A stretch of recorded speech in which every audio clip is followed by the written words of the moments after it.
que nous puissions vous parler de la part du Seigneur. Je voudrais partager une petite chose avec vous. Cette petite chose, nous l'avons tirée dans le livre de 1 Roi. 1 Roi chapitre 19. Nous allons lire à partir du premier verset jusqu'au verset 7e. J'ai dit 1 Roi chapitre 19.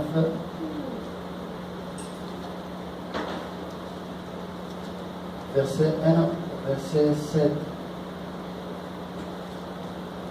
Je demande au pasteur René s'il peut nous aider dans la lecture. 1 Roi 19, verset 1 à 7.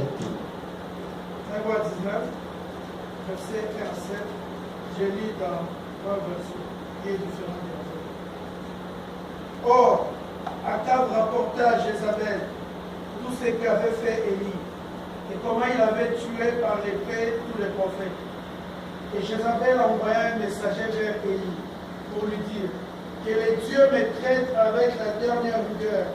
Si demain à 7 heures je ne te mets dans le même état que l'un d'eux. Et voyant cela, il s'éleva et s'en alla pour sauver sa vie. Et il s'en vint à Beersheba, qui est de Juda, et laissa là son serviteur. Mais pour lui, il s'en alla dans le désert, une journée de chemin, et il vint s'asseoir sous un genêt, et il demanda la mort, en disant, c'est assez, ô Éternel, prends maintenant mon âme, car je ne suis pas meilleur que mes pères. Puis il se coucha et s'endormit sous un genêt, et voici un ange le toucha et lui dit, lève-toi, mange. Et il regarda, et voici à son chevet était un gâteau cuit au charbon et une cruche d'eau. Il mangea donc et but, et se recoucha. Et l'ange de l'Éternel revint une seconde fois, et le toucha en disant, lève-toi, mange, car le chemin est trop long pour toi. Amen. Nous pouvons acclamer la parole du Seigneur. Bien-aimés, c'était dans une période où il y avait la confusion parmi les enfants d'Israël. Ils ne savaient pas qui était le véritable Dieu et auprès de qui ils devaient s'approcher. Tantôt il allait chez Baal et tantôt il revenait à l'Éternel. Le matin c'était devant l'Éternel, le soir auprès des prêtres de Baal. Il y avait la confusion en Israël parmi le peuple de Dieu. Je ne sais pas pourquoi.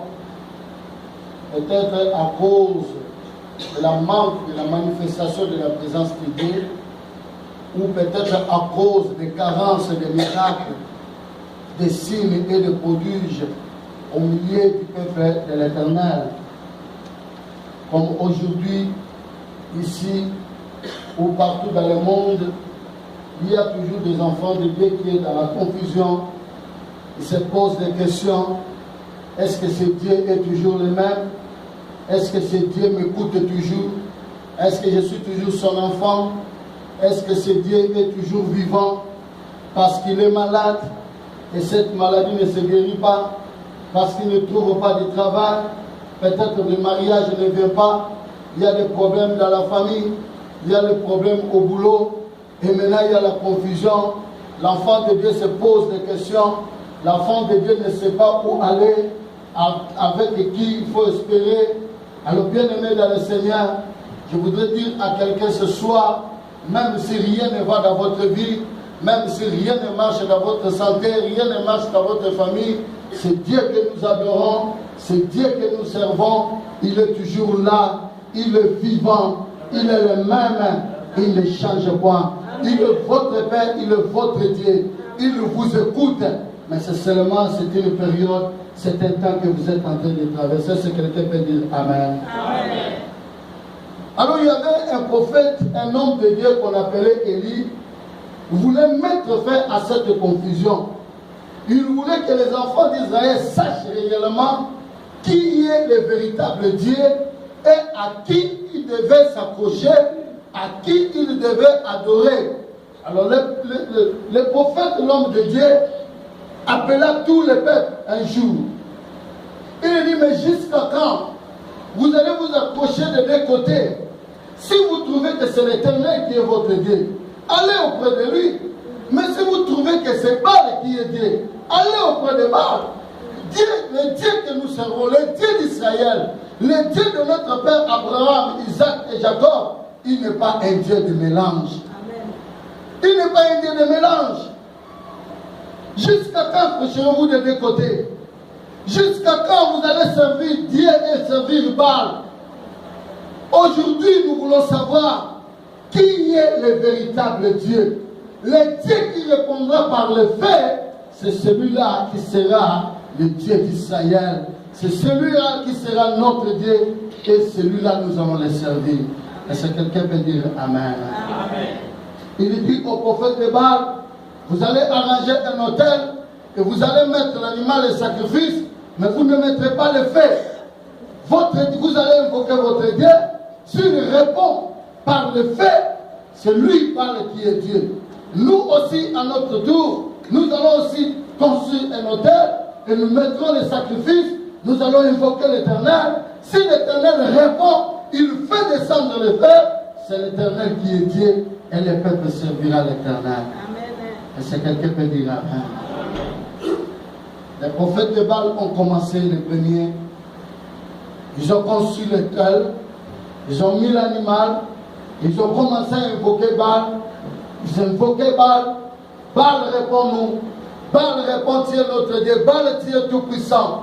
La Bible dit depuis le matin jusqu'à midi, il n'y avait aucun signe, aucun bruit, rien ne bougeait, rien ne se manifestait.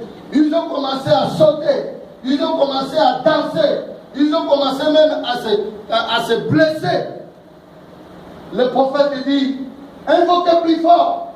Peut-être Baal dort, peut-être il a reçu une visite, il compte avec quelqu'un. Où il est allé en voyage, invoquer, ils ont commencé à invoquer, la Bible dit, il y avait même du sang qui commençait à couler à leur gorge, à leur bouche, même dans leurs oreilles. Alors il dit, arrêtez, maintenant c'est notre tour. Il a pris les 12 pierres en nombre de tribus des enfants d'Israël, parce que notre Dieu était Dieu de totalité. Amen. Notre Dieu était Dieu de perfection. Il a conçu l'autel, il a mis l'animal et il a demandé aux enfants d'Israël verser de l'eau sur l'autel.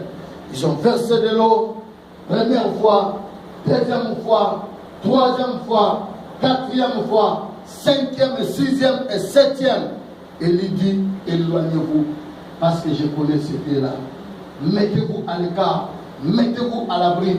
Maintenant, je vais invoquer mon Dieu, le Dieu vivant, le Dieu créateur des cieux et de la terre. Est-ce que quelqu'un peut dire Amen? Notre Dieu est vivant, ma soeur, mon frère. Notre Dieu, il écoute. Notre Dieu, il voit. Notre Dieu, il attend. Notre Dieu, il répond. Même si aujourd'hui vous ne voyez rien, même si vous ne sentez rien, sachez que notre Dieu, c'est un Dieu qui nous écoute. C'est un Dieu qui répond à nos prières. C'est un Dieu qui voit notre misère, qui voit nos malheurs, notre maladie, notre situation. Non seulement il nous voit, mais il est en train de faire quelque chose. Et c'est quelqu'un qui peut dire Amen. Amen. Alléluia. Amen. La Bible dit, il a élevé les mains et il dit, ô Éternel, je veux que tous ces peuples sachent que c'est toi qui est le véritable Dieu. Amen. La Bible dit qu'il n'avait pas encore fini de parler, les cieux étaient ouverts, le feu était descendu et l'holocauste était brûlé. Ce n'était pas seulement l'animal, la Bible dit même les pierres, même de l'eau, même la terre a pris le feu et tout était consumé. Amen. Quand le peuple a vu cela, le peuple se prosterna, il commença à adorer, il commença à louer l'Éternel en disant, c'est toi qui es le véritable Dieu, c'est toi qui règnes à jamais. Alors Élie a donné un ordre, saisissez tous les prophètes de Baal. On a saisi tous les prophètes de Baal et on les a tués tous. Or, Il y avait un roi qui avait épousé une femme étrangère, et c'est cette femme qui avait amené un Dieu étranger dans une terre étrangère au milieu des enfants d'Israël. Ce roi s'appelait Akab et cette femme s'appelait Jézabel. C'est celle-là qui avait introduit un faux Dieu, un autre Dieu au milieu des enfants d'Israël. C'est Dieu qu'on appelait Baal. Et dans le chapitre que nous venons de lire, la Bible dit que ce même roi est allé rapporter à sa femme Jézabel tout ce qui s'était passé. Ce qu'Élie avait fait au prophète de Baal. La religion qu'elle avait amenée, la religion qu'elles avaient introduite au milieu des enfants d'Israël. Est-ce que quelqu'un peut dire Amen? Amen.